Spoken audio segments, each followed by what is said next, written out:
If this is your first time joining us, we are the A&H Teach-In Dismantling Living Legacies of White Supremacy. We're a collective that addresses issues of anti-racism and racial justice. And so today our topic is about internships and equity. We're so excited to have you here.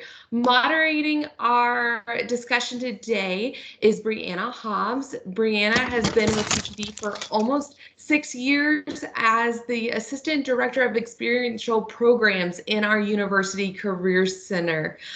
She comes to us via Texas A&M universities with that Master's of Science in Counseling and a Bachelor's in Sociology. She's got experience working in both the private and public sectors. She's super passionate about helping our students succeed and reach their vocational and professional goals. So at this time, I'm going to turn it over and let Brianna take over. So glad you're here. Thank you so much, Megan. And hello, everyone. Please bear with me while I share my screen. Give me just 1 second. Alrighty, and so we will jump right in to just kind of give everyone a rundown. I will present very briefly just over some different internship statistics and things that we've researched, and then we will hop right into our amazing group of panelists. And so we definitely don't want to delay that, but definitely want to give you some content and some meat to be thinking about. So welcome to the A&H Teach-In group. This series is over equity and internships. More specifically, unpaid internships and reinforcing student economic inequality, how that happens. And so let's start by defining internship. Internship is a form of experiential learning that integrates the knowledge that is learned in the classroom with practical experience and skill development in a professional setting. And so these opportunities can be paid, they can be unpaid, they can be part-time, they can be full-time. Here at UT Dallas, we do offer internships for our students. And so we typically in our office see anywhere from about 2,000 to 3,000 interns a semester. And so there are some great opportunities that are out there for UT Dallas students. And so some of the benefits that students can expect from an internship is obviously, again, applying that real world knowledge, what they're learning in the classroom, seeing how it plays out in the real world, gaining that exposure to their chosen field. And so kind of more of like a try before you buy situation. And so obviously in there, they're also gaining valuable work experience to add to their resume or their portfolio, therefore increasing their marketability. And then also students establish connections, networking, meeting people in the company. Oftentimes it's not what you know, but who you know sometimes. And so these connections that they establish on these internships can really lead to the next opportunity or a position where they currently are. And so there's also power from internships that people might not think about. And so most of the data and statistics that I will be sharing today is coming from the National Association of College and Employers, also known as NACE. And so NACE studied and said when employers have two equally qualified candidates, they tend to choose the candidate with internship experience, and more specifically paid internship experience.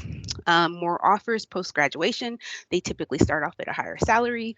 And then also currently any eligible internships in interns in 2021, 79% of those students received a job offer post-graduation. And so there's a huge connection between internships, that first job after college, and what that connection is can vary between a lot of different things. And so we are going to talk today about one study in particular, and it was the NACE 2019 student survey.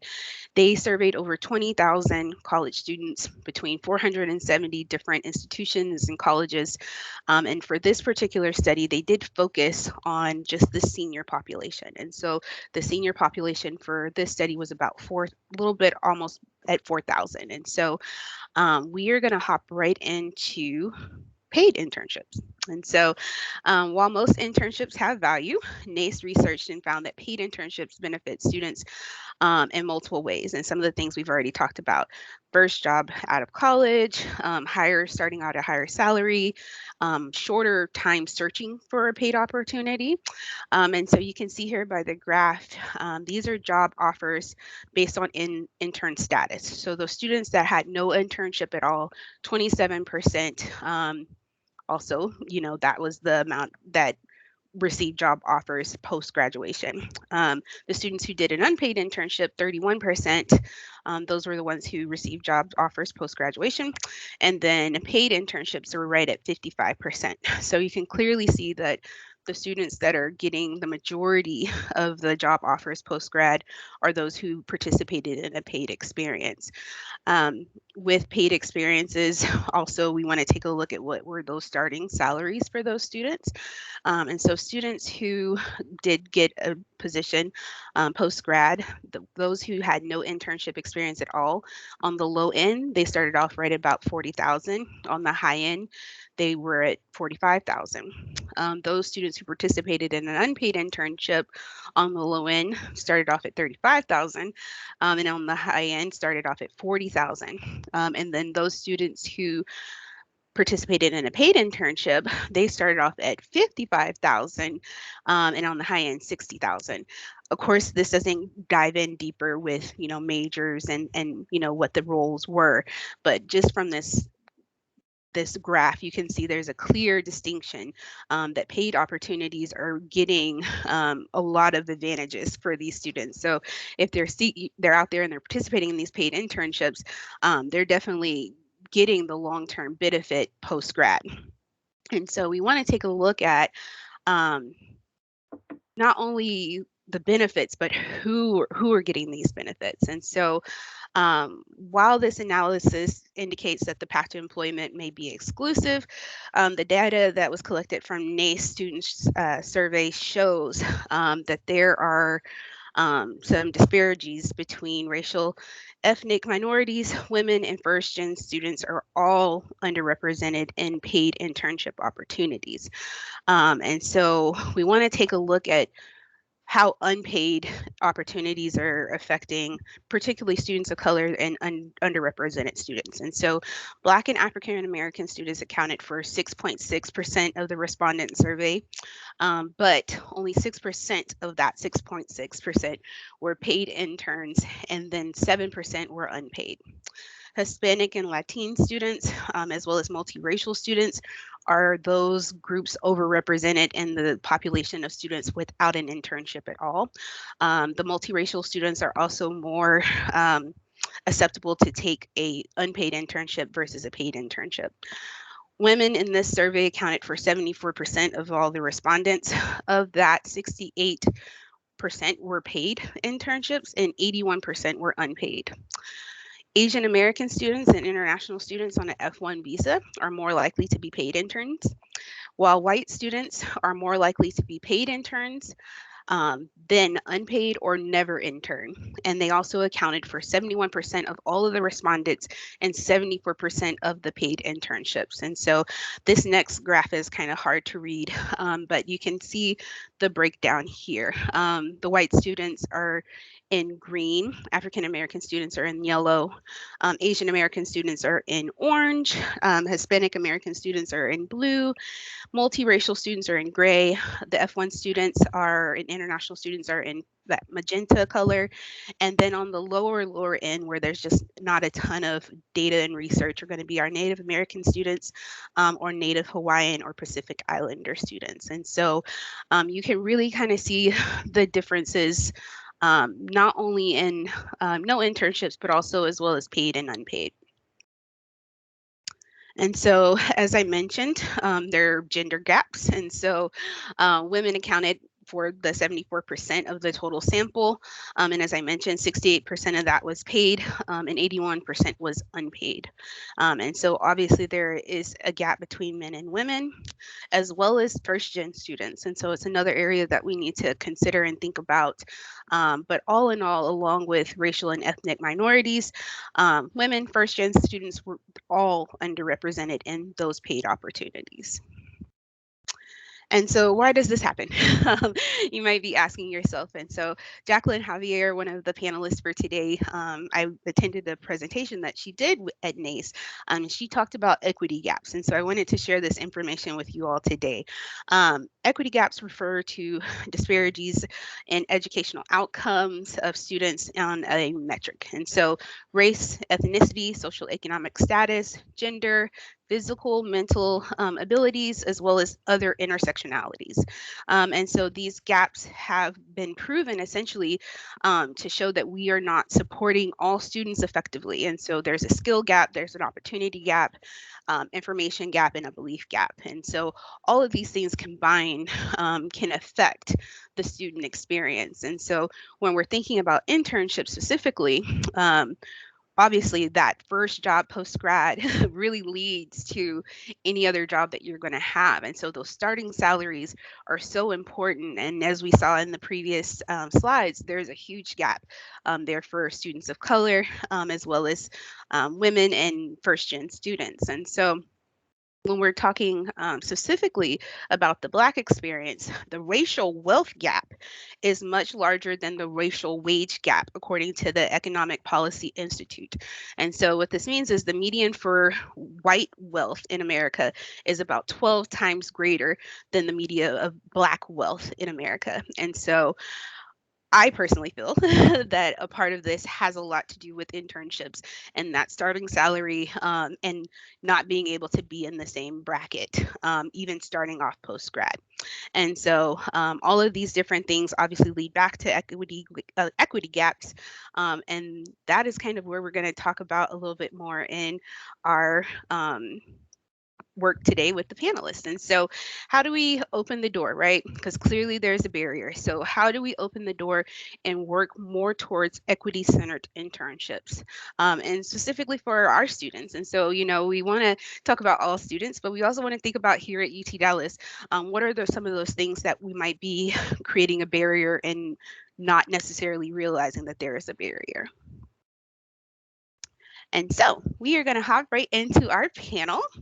And so I'm so excited. So not to labor, but today on the call we have Samantha Lucas. Samantha is a senior mechanical engineering major here at UT Dallas. She is also currently the student assistant in the Multicultural Center. And during the summer of 2021, she had the opportunity to be an industrial engineering intern for DHL supply chain within the Zebra Technologies department. And she was actually only one of 8 industrial engineering interns nationwide. So we're so excited to have you today, Samantha. As mentioned on the call, we also have Jacqueline Javier, and Jacqueline is a senior program manager at Jobs for the Future, or JFF, a national nonprofit organization that is building a society in which everyone has the skills, resources, and credentials they need to achieve economic advancement. In this capacity, she provides technical assistance to community colleges across the U.S. to help students earn high quality and well-paying jobs. So welcome, Jacqueline. And then last but certainly not least, we have Carlos Vera. And Mark Vera is the co-founder and executive director of Pay Our Interns. Originally from Colombia, Carlos was raised in California, but moved to Washington, D.C. to attend American University. While at AU, Carlos was an unpaid intern at the White House, as well as the European Parliament and the House of Representatives. So he knows firsthand the struggles of trying to survive while interning for free. And so this led him to create, and under his leadership, Pay Our Interns, and successfully convince Congress to pass more than $48 million in fundings for interns. And this has helped nonprofits, companies, and presidential campaigns create obviously equitable internship programs. And so we are so glad to have our panelists today. I'm going to stop sharing my screen and hopefully be able to see myself again. So hello, welcome everybody. And so I'm going to kick off the question to all 3 of our panelists. Feel free to jump in, whoever wants to jump in first. But I would like to know a little bit more about your first internship experience and how that experience has shaped your career path and your views on internships, unpaid internships, just in general. So whoever wants to start off, let's start off with Jacqueline. Thank you so much, Brianna. Hi, everyone. I'm so happy to be here.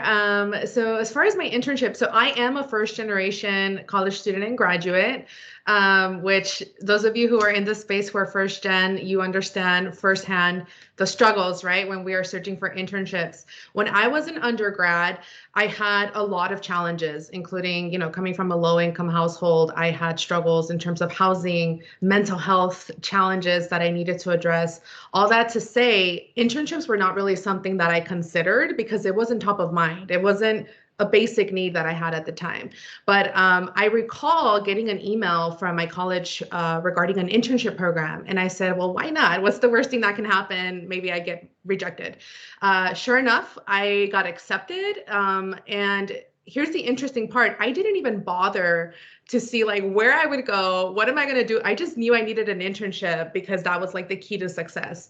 But I will say that what caught my eye about this internship program, which was through Health Career Connection, it's a national nonprofit that offers paid internships, is the fact that it was a paid internship program. So on the subject line, it said paid internship summer, I can't even recall what year it was, must have been like 2013 or 2014.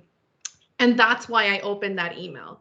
And so I am very much all about advocating for paid internships because I know that for college students who shared similar struggles or other types of financial barriers, the compensation could be a huge limitation, right? So the internship really got my foot in the door at the first organization that hired me upon graduation. And so I think I'm one of those success stories of going through a paid internship, having that financial support, and then getting hired upon graduation because of the internship opportunity. And so I'm forever grateful to Health Career Connection for opening the door for me. And that's where I actually got introduced to work-based learning program. Until this day, I continue to work in the work-based learning space. So all that to say, I love paid internships. Do not settle for less. We're going to talk more about how you can self-advocate in the workforce. I'll pass it over to Samantha.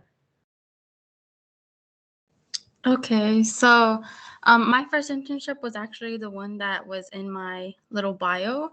So I actually did have an internship lined up summer 2020, but of course, due to the pandemic, that did get canceled.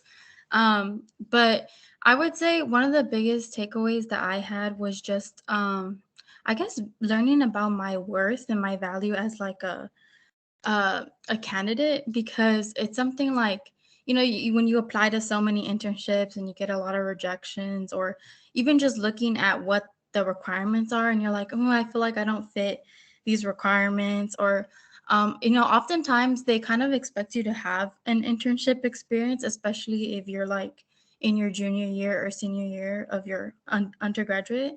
And for me, it seems like it's a lot of pressure, because it's like, well, I'm very similar to you in that, I come from a lower income family, and I have a lot of things that I have to do. I've always worked and gone to school. So, finances are something that I also have to pay attention to. That's why personally I was very grateful to have a paid internship as well. And I even mentioned to Brianna that I probably would not have taken it had it not been paid, just because of the fact that it did have a long commute. So it was like a 35-minute drive, every morning. And then on the way back home, I had to take 635. I don't know if any of you are from this area, but 635 is at 5 p.m. is not where you want to be. but yeah, I would say definitely that was like one of the biggest takeaways, just like learning about my own worth. And yeah. I love that. I love that. Carlos, you're up. Awesome. Just want to say I'm really excited to be here. I'm loving the vibe and everything. So I'm from San Bernardino County in California, and I was very fortunate of getting a near full ride to go to school in DC. And I ended up in DC, and I was invited to like this press conference in Congress. And like I show up and I don't even have a full suit. I don't have socks. I don't have a tie. Kind of looking raggedy, but it is what it is. And after the press conference, I'm walking through the hallways and I see my member. So I just kind of walk in, so kind of bold, and I start talking to the person in the front desk, and there's someone lady, and later found out she's chief of staff, and I was like, how can I get involved? And she was like, we have internships. So I go straight to the career center because I didn't have a resume, and I submit it, and then I find out that it's unpaid. And it's like you don't really think about a lot of it because I feel like we're just so conditioned to like grind, pay your dues. But I knew that financially that would not be feasible for me or my family. I really couldn't financially like depend on them to help pay for that. So what ended up happening as a 17-year-old was I worked on campus about 15 hours a week. I interned 35 hours a week, and then I was taking 6 classes. So definitely more than 70 hours a week. And the experience, while very formative and everything, it was a tough one. It was a toxic office, fighting not to fall asleep. And I guess for me, the moment where I just kind of things just opened up was walking down the hallways of Congress and kind of realizing that no one looked like me except the custodian with his cart. And I was like, wow, like these are the people that are, making the decisions on funding for universities, right? For healthcare, for education. And, thankfully, like my family was able, we pitched in, and I had like 1 suit or 2, but that definitely was an experience.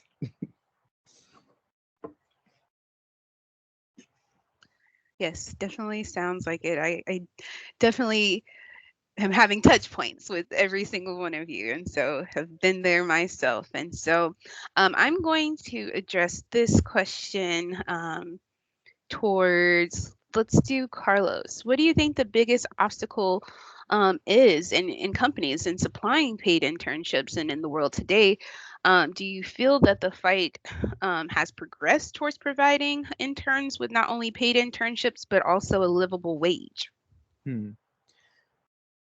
I kind of go back to like 2010 to 2014. That was like the era of like intern strike back and, intern suing Black Swan and Vogue and all that. I actually talked to Eric last night, who was the one that filed the lawsuit against Black Swan. And you definitely started seeing companies, because in that moment, like NBC didn't pay their interns. Like a lot of these like massive, not even just nonprofits, like massive companies, they started paying, right? Because they like risk litigation. You saw some orgs not offer paid internships. Now I think it is progressing in some ways. Um, I will tout pay our interns, getting Congress to pay their interns first time in history really sent a shockwave through DC, where you started seeing think tanks, nonprofits that historically did not pay start paying. Um, Vogue, which had cut their internships after the lawsuit 10 years ago, actually brought it back last summer. So I was like, okay, because I think they're also realizing the benefits, and it's $15 an hour. So I think we've made advances in the private sector, but like unpaid internships are not equally distributed. They're heavily concentrated in the glamour sector, right? So journalism, fashion, media, sports, uh, the nonprofit sector, and government.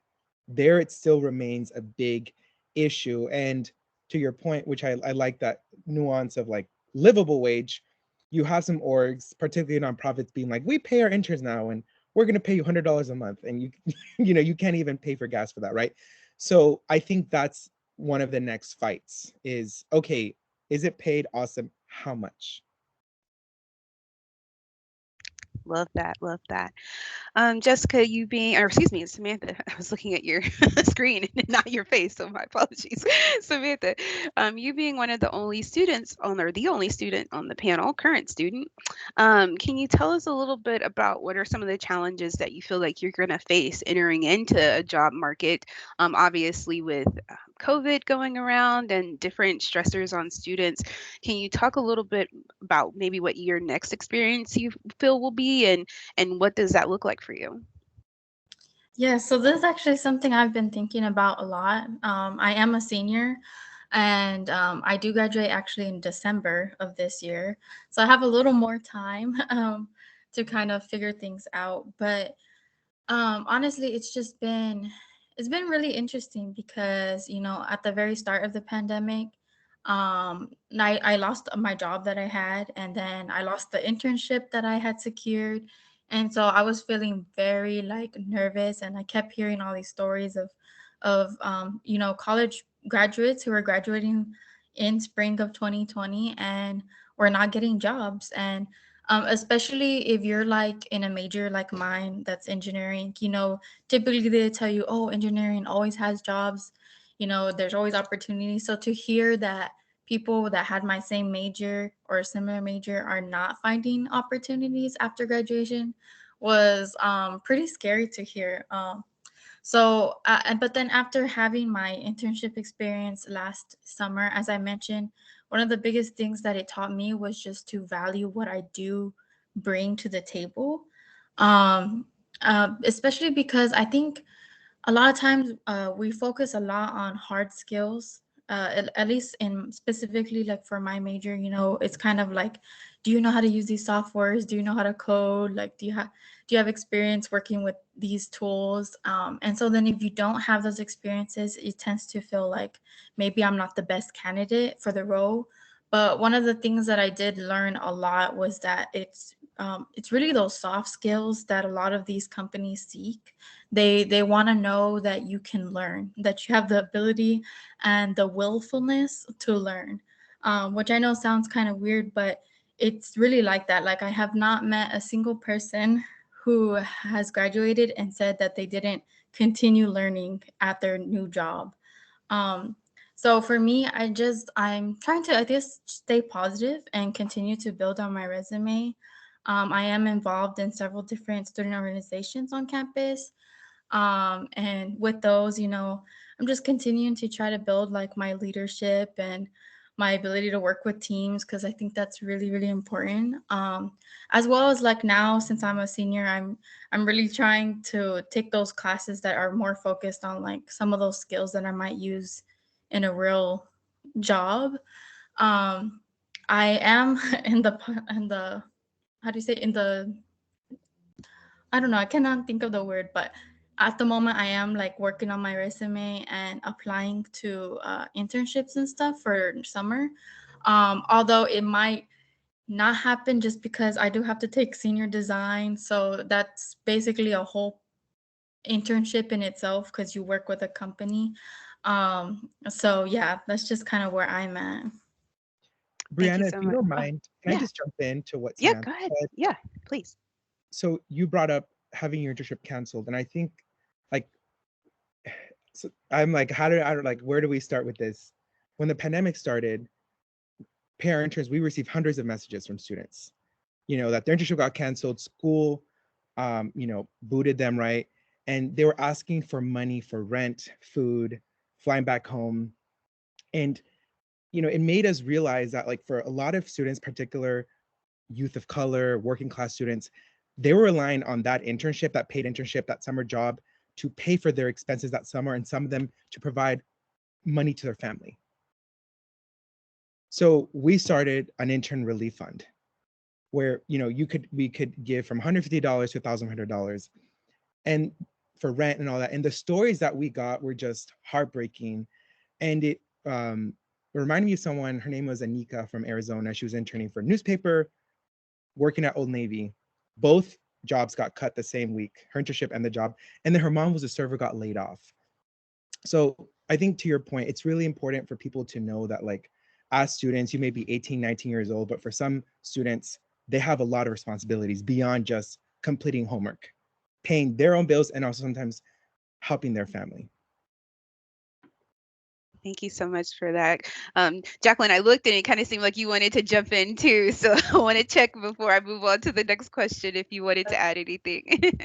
Just like vibes. Yes, I agree 1,000,000%. Carlos, I can't say it better. So we'll leave it at that. And I did drop something in the chat that I think kind of alludes to this. Just students are juggling so much more than just homework, right? So I also think that we're living in a time where it's so important to show empathy, to be flexible, and to be adaptable so that our students can continue their paths, to success, whatever that might be. Success today might be having enough to pay your light bill, right? And so I think that that's not oftentimes mentioned in these spaces. And I think that it's important to see our students as people, as humans first, and ensure that their basic needs are met first before,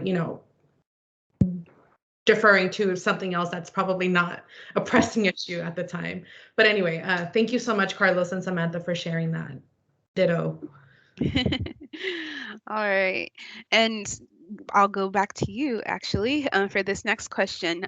When thinking about ways to engage young students in the policy making process to improve and establish internship pay, what are some practices you think colleges should utilize to students to become active participants in the fight for paid internships? Yeah, thank you for this question. As someone who has worked in higher ed most of my career, I've had the great honor of being in spaces where I'm either developing internship programs, establishing partnerships with employers for internships, or just advocating for funding or making pitches at the board so that we can, really prioritize this concept. And I think that higher ed institutions are positioned to really be the number one advocate for students in as it pertains to these topics, right? We determine who we're partnering with. We determine what types of guidelines or how we are holding employers or companies accountable when they are hiring interns. And so I think that a really great starting point is to be in agreement in terms of like what guidelines do you have of your employers, right? I know that I have been the first one to say I'm not approving any unpaid internship. And that has, ruffled feathers and it makes people uncomfortable, right? That is part of the social justice and advocacy work. People are going to be uncomfortable when you have like this crazy idea, we're only doing paid internships. But when you show the data, right, and then you really bring up the concept of equity, okay, we can't just throw the word equity around. We need to ensure that we are putting it into practice. And how are we putting that into practice, right? And we start by ensuring that our students have access to paid internships. And I think that it really, something that I'm proud of is that in my previous roles, people were on board and they said, great, we're only doing internships now. I'm like, great, one checklist. Now, we also know that for nonprofit organizations, we oftentimes hear, there's a funding issue, lack of resources. And that's honestly understandable. But here's what educational institutions can do. Potentially tap into internal budgets to help subsidize for those internships. Reassess how budgets are being distributed across campus. All college campuses, and this is me doing a generalization, but most college campuses have access to equity-related funding, right? So our internships are part of that conversation. They should be. And I will say another strategy is with all of the community partners that colleges have and universities have, how are we leveraging government funding, local workforce development funding to, again, help subsidize for those unpaid internships that potentially are happening at nonprofit organizations. It's a lot of work. It definitely takes a lot of people power on the college's side, right? And many times, I don't think that colleges and universities don't care about this work. It's literally a lack of bandwidth. And so I think that educational institutions, if they don't find themselves in a position to be able to carry out this work, then perhaps it merits a conversation on staffing needs, budget prioritizations. There I go, bilingual struggle. And just ensuring that students also have access to career counselors and career advisors that can guide them through this process. Because internships is not just a matter of applying and landing the internship. It's how is the student getting coaching and advising so that they can overcome imposter syndrome if that's something that they're facing. How can they better understand their skills and their values so that once they are placed in an internship, they actually succeed and they're comfortable getting out of their comfort zone and willing to grow and network and build those relationships. So it's an ongoing sort of learning process, but students need access to those resources. It's not enough to just land the internship. We need networks of support for students. I hope that answers your question. No, it definitely did. That and more. So I definitely appreciate that. And so your question actually kind of wants me to go back to Samantha about something that we talked about. But in thinking about access, Samantha, I mean, yes, I would really love to hear your story about internships, the word, how did you learn about them? was there pressure from your family to do one? How is this introduced to you here at UT Dallas specifically? How is that introduced to you? Yeah, so I would definitely say that I think I'm one student who's kind of a little bit more privileged in the sense that I do have an older sister who went to college. And so from her, I got to learn from her mistakes that she made. And, she always tell me, she's like, okay, do this because this is what I did wrong. And I don't want you to make the same mistakes that I made. So I feel like I definitely lucked out in the sense that I had someone to look up to and someone to help kind of guide me in the process. Um, and she did have an internship, but it was actually in high school, and so that was like my first kind of introduction to internships because to be honest, I never had really thought about it prior to college. Like it's just not something that was on my mind. I knew I wanted to go to college and I knew I wanted to get a degree and for it to be in STEM, but that was kind of like all I had in my head. And what I was mentioning to Brianna is that actually I feel like UTD, at least for me and in my experience, does a really good job of really pushing internships to the students. Like whenever I took that like Univ 1010, whatever class, they do bring in people into your class and they kind of talk about internships. They talk about resumes. They talk about interviews. They talk about all these things right from your first semester as a freshman student coming into UTD. So that's definitely something that I like, that was like always pushed. And then, as I mentioned before, I am involved in several different student organizations on campus. One of them being USS or Undergraduate Success Scholars, and that program I've been part of since I started at UTD.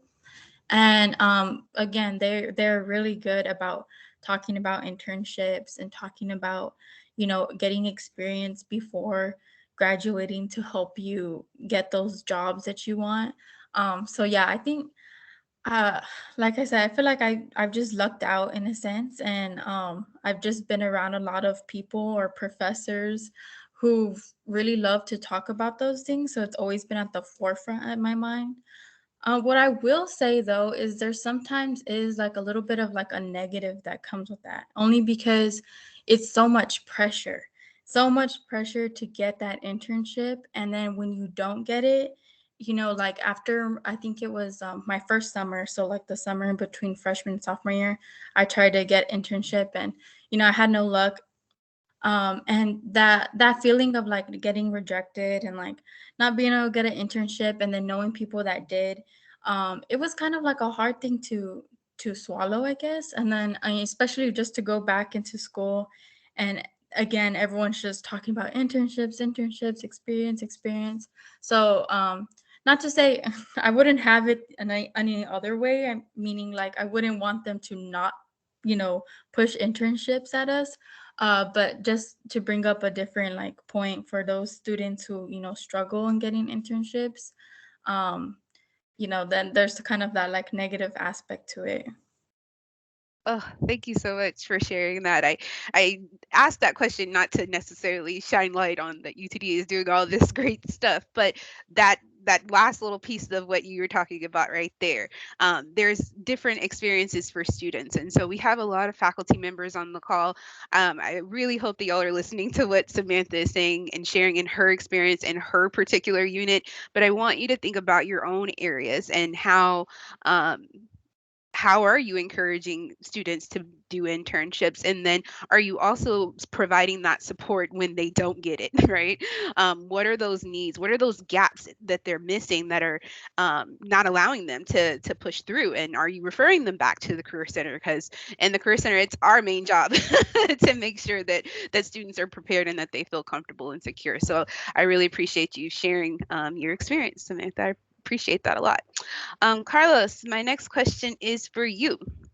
Um, and so thinking about students and protecting students, how important is it for students to be aware of characteristics of predatory unpaid internships, such as non-transparent or unclear internship postings, and some of the things you kind of mentioned of, I don't remember if it was you or Jacqueline about, non-paid nonprofits offering $100 stipend for the internship experience. How can students kind of look for some of those different predatory people who are obviously taking advantage? We know the pandemic has increased the amount and the number of unpaid internship, and unfortunately, not all of those experiences are positive experiences.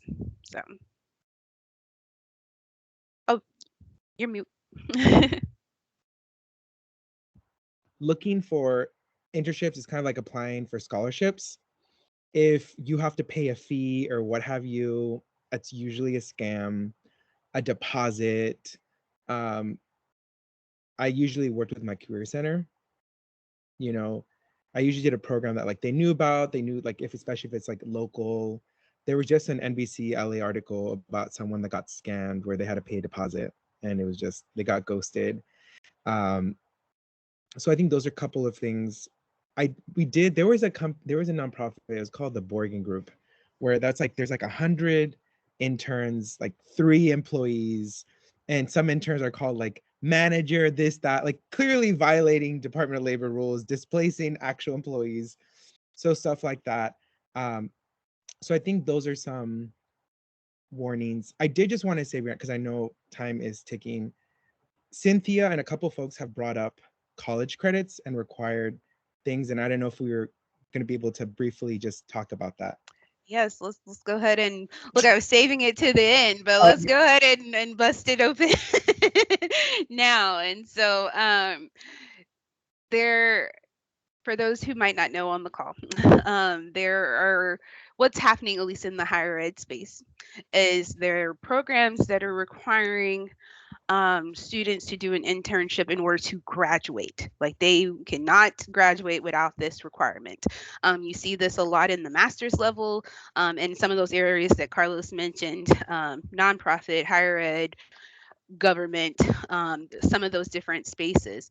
And so a question to anybody who really wants to take it: fair practice, unfair practice?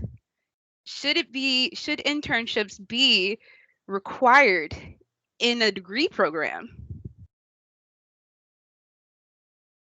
I have to respond to this. As someone who, again, I work in higher ed space, I don't even know who to point the finger at. Let's just start by saying that. But this situation, you see it in so many academic programs. You're talking about healthcare, right?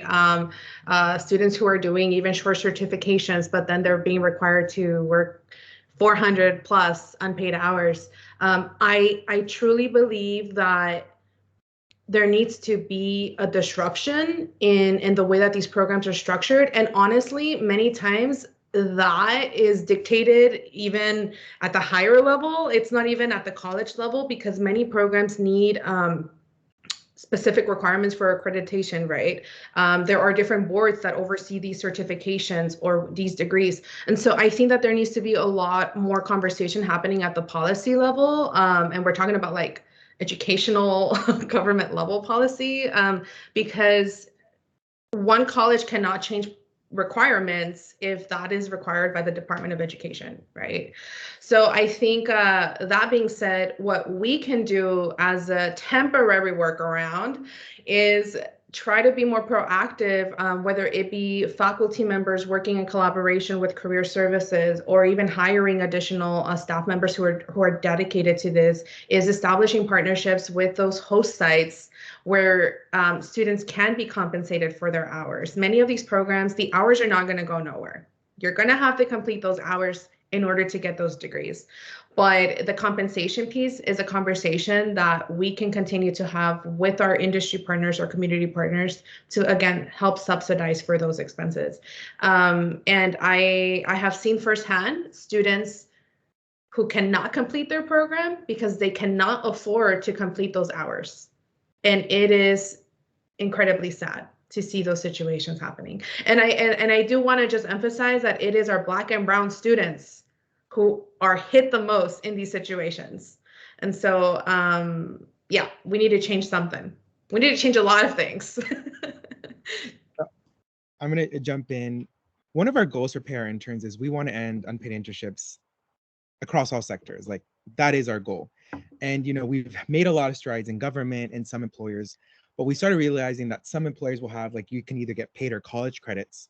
And we're like, what's that about? They're like, that's actually the school's requirements. That's not our requirements. So we're like, well, we really need to tackle and address the parts, like, because higher ed is key, right? Like, you know, and as it should be, right? Like, it's students there. So two really quick things, kind of like what Jackie said is, I think these credentialing bodies, these boards created these rules 40 years ago, right? And maybe 40 years ago, it was okay that, like, you know, you did your 400 hours and you didn't get paid because school was like $100 a semester and like you could work your way through college, all have, you know, that's no longer the case, right? We know that students are like housing secure, food insecure. Like, if they could barely afford to eat, what makes you think they can work for free?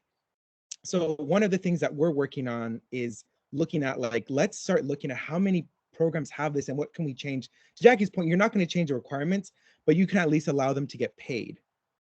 Because I know that in some programs, you cannot get paid because it's unethical. What is unethical about paying your bills? You know, and then on top of that, like for some social work programs, you're working for free and you're also paying your school to work for free. It's like a double whammy. So that's credentialing bodies, and now more colleges, right? Because they are seeing the benefits of internships. Now for programs and bachelor's degree and this and that, they're creating an additional, like, you have to do one. So I don't think, like, it should not be mandatory if there's not going to be resources to ensure that they can get paid for it. If there's resources, then by all means, you know, do it. But if not, you're setting up people for failure with it. They take out more loans, like Cynthia brought up. There's this, you know, report coming out like Black and brown graduates have more student loans. I'm like, gee, I wonder why. So I think, you know, those are some things that we should really think about. Everything both of you said is just literally the life that I lead in my personal job. But one thing that you mentioned that is so incredibly frustrating for me as a career services professional is employers. I don't care if they're on campus, off campus, it doesn't matter. Academic credit is not payment for an internship. And so I don't know who started this. I don't know where it came from. My team is on the call. They know that just makes me cringe to no end. But we're seeing it. And I'm telling you, I view hundreds of offer letters a week. I see it on there. And every single time I have my team push back because that is not an acceptable payment, because unless you're paying for the course, then there's no such thing as a payment. And so I totally agree with you, Carlos. We need to set up better support systems if programs are going to require an internship. What we're seeing now happening, and this is also, in my personal opinion, predatory, is those students who can't, right? They just flat out can't. They can't find an internship. They can't stop where they're working to do an internship. Departments are now creating a substitute class to replace the internship credit, right? But again, that's more money, that's more debt. There just needs to be some better resources and some better outcomes for those students that don't have that particular luxury of taking an internship. And so I definitely agree with, with both of y'all. Very passionate about that particular topic in question. And so I'm gonna wrap it up here because we definitely want to allow questions from the audience if there are any. Jacqueline, let's go ahead and close it out with you. In your research, one that I shared in my presentation, you discussed equity-centered internships, also certain negotiables and non-negotiables when it comes to internship experiences and what students can expect. How do we break through that door, right? How do we start to build and create equity-centered internships and allow that to be the forefront of not only our personal goals, but our institution? How do we get there? Yeah, thank you for that question. I think it really begins with awareness. You don't know what you don't know. And I think this applies to both student affairs professionals and the students in the space. How do you self-advocate when you really don't know what you're advocating for, right? Maybe in your mind you're thinking, okay, I need to have a compensated internship, but there are so many layers, and internship models look different. Time commitments look different. I think when I think about equity-centered internships is what are the options that are available to students, right? Traditionally, internships used to be, full-time, summer, 40 hours a week, 12 weeks. It's hopefully paid, right? But we know that there are so many of those that are full-time that are unpaid still. But we need to start thinking outside the box. There are internships that are micro internships, which means they are shorter term. You are not doing a full 10, 12-week project. Maybe your project is only 4 weeks, and maybe you spend 6 hours of your week doing that internship. That's an option for students, and they're out there. And I would also say to the students, this is a little bit on a tangent, but do not limit yourself to what's on the market. We know that a vast majority of internship opportunities are not even posted online. So you really need to do your homework and get on LinkedIn. If you're on LinkedIn, I'm going to drop my profile right now. You need to get on LinkedIn, and you need to reach out and brand yourself, promote yourself, pitch an internship idea. I used to help students and also pitching their own internship projects to companies, and they would land them. And that was so amazing because those are job searching skills that you're going to use for the rest of your life. I digress. Back to the question. Equity-centered internships. You want to think about compensation, obviously. Minimum wage, no less than. If it's higher than minimum wage, great. That's what you want to go for.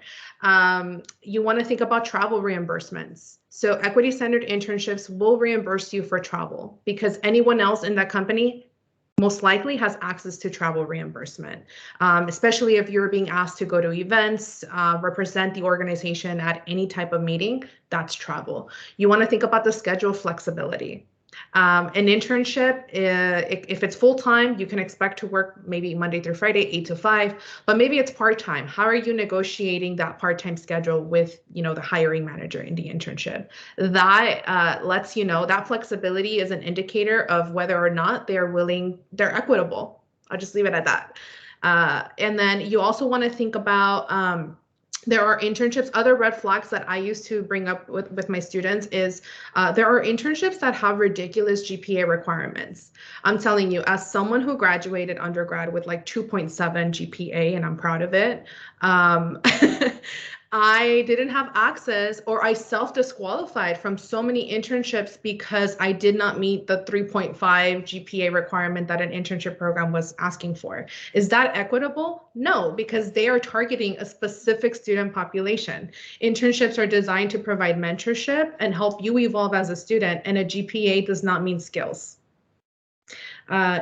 Just please know that. If you are in the 2 point whatevers, you will be fine. You will land a really great job. You're fine. No one's going to ask you for your GPA in the future. As long as you're pushing through and you're, balancing everything in between, you will be just fine.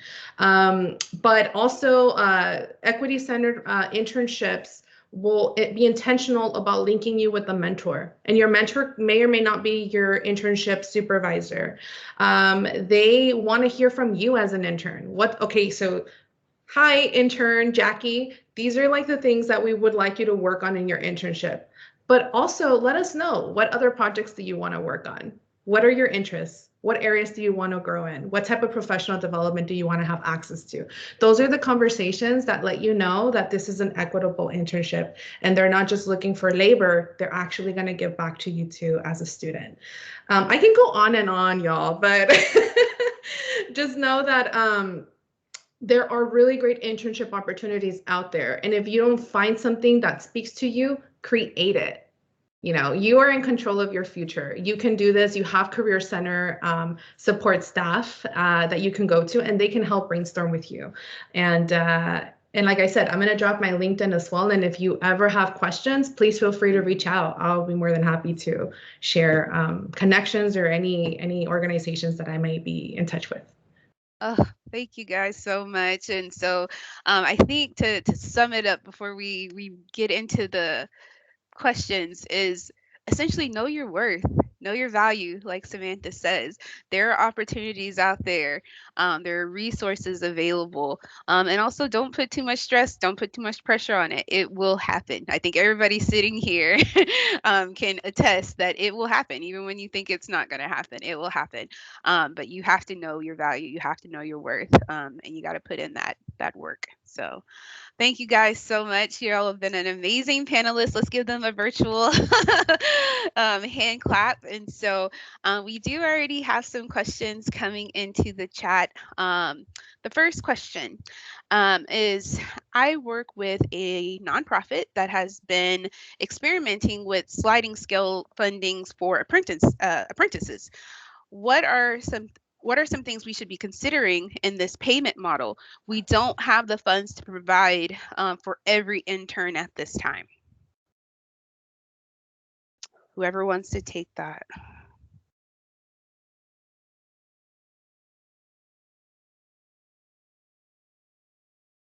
And great question, Patricia. Thank you so much. Patricia, so we don't deal specifically with apprentices, but I can tell you what we've done for internships, where we have this usually like government offices, some nonprofits, some campaigns. To your point, they have a fund, they can't pay everyone. If that is the case, I think you should have like a two-tiered model where everyone at least gets some sort of stipend that at minimum can cover travel and food costs, right? Like people should not get into debt to do these opportunities. But if they're like a Pell Grant recipient, some sort of that metric, they would get like $15 an hour or like the higher amount. So in that way, like everyone's getting paid something, but folks that need more get more. Because what we had in Congress is when this fund was created, like in House offices, each office only got $20,000. And some offices said, well, we got to be fair. We're just going to give the same stipend to everyone, regardless of income. And I was like, by doing that, that stipend could have been $3,000. Now it's $500 each. And for some people, they might use it for their like parking spot for their BMW because, you know, their parents are donors. But then for some people, they're going to try to stretch that for suit, rent, so on and so forth. So I think that's one model that we've recommended and it's worked. Thank you. Do we have any other questions? As mentioned, you can put your question in the chat or feel free to raise your digital hand.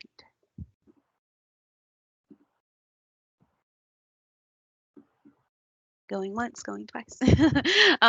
Well, real quickly, I'll talk about some resources here at UT Dallas, and Megan is going to drop our resource page, and it's just more so information that was covered in the presentation. Obviously, Pay Our Interns, some other different organizations that are available to students, but just so students know, here at UT Dallas, in the fall of 2020, we officially rolled out our on-campus internship program. And so it was something that I've been working for about a year, and so it's here.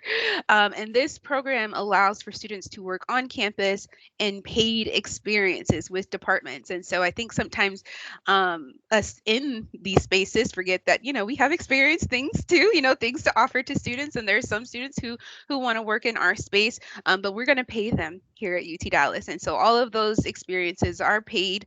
And so if you want to learn more about the on-campus internship program, please feel free to reach out to the experiential programs team. We'll put our email address in the chat so that way you can contact us about that program. It is new, and so we're getting departments on board. So we don't have a ton yet, but we're working towards it. And so if you have an access issue, you don't have a car, you can't travel to leave to go get an internship or to go do one, we're trying to make it a little bit easier by keeping you here on campus and still getting a solid and valuable experience. And so that is my little plug there. Let's see if there's any other questions. Did I miss any questions? All right, doesn't look like I missed any questions, so I'm actually going to turn it back over to Megan. And so thank you guys so much, panelists. Any final thoughts from you all? Anything before Megan takes it over? Okay. Go. Oh, Jacqueline, you have something? Sorry. to say this was really wonderful. Thank you so much for creating the space for us to connect. I hope that this isn't a goodbye, but just see you later. We're all connected. Carlos, I had no idea you were from San Bernardino County. Yeah, we need to represent Yeah, we definitely in our area too. This is so wonderful. But thank you so much, Brianna. I enjoyed it. Nice to meet you, Samantha. This was wonderful. Thank you all. We definitely are excited. And so, Megan, I'm going to turn it over to you officially.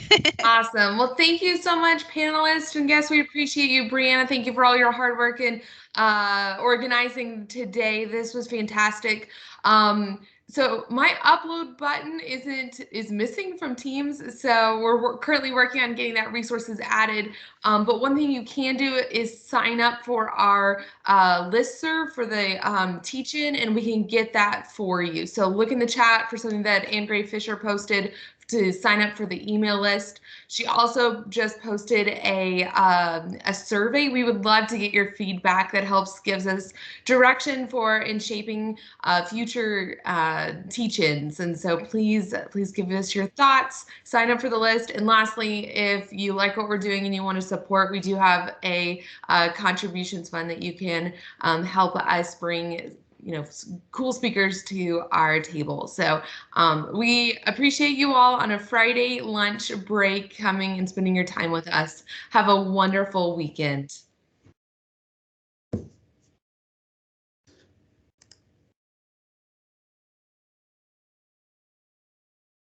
Carlos, I was going to hope that y'all would stay by a little bit. Thank you guys so much. Oh my gosh, Samantha, I got to stop calling you Jessica. I hate Teams when it does that. Samantha, you are so awesome. I really, really appreciate you sharing the student experience. And we didn't even really get into, that particular internship being more of a male-dominated industry, and you still killed it. So, but definitely, I really, really appreciate everyone. I mean, this went better than I could have imagined. And I really appreciate y'all sharing y'all's expertise and everything. Thank you so much. Oh, sorry. I'm so sorry. No. I really wanted to say thank you to the other panelists. I mean, you guys had a lot of wonderful things to say, and I'm glad I got to hear what you guys had to say too, because it's nice to hear that there's people out there that are, looking out for the students, because it's really hard sometimes. So yeah, keep doing what you guys do, because it sounds like you guys are doing something good. Awesome. Well, thank you guys so much. We will definitely connect on LinkedIn. Look, I've never been to California. I know you don't live there anymore, but I'm going to go one day, and then I'll have to visit y'all's little city now, because now I know two people from the same county. Wait, you live in LA, right? Me? So no, I've worked in I've like bounced around LA County, Riverside County, San Bernardino County, but I'm a Fontana native. So I'm from Fontana. That's where I grew up, and I lived in San Bernardino County for so long. I just last week moved to Riverside County, but it's like the same thing. Still the Inland Empire. Okay, nice. Yeah. So that's wonderful. I didn't even get a chance to tell Samantha. I think she hopped off. My dog was like going crazy, but I just wanted to say, yeah, her perspective is so important, and hopefully there could be like a follow-up panel to really talk about that gender disparity in internships, especially in STEM. I think is huge. So anyway, yeah, I really appreciate it. And Carlos, great to finally meet you. I've been following you like forever, dude. Like finally.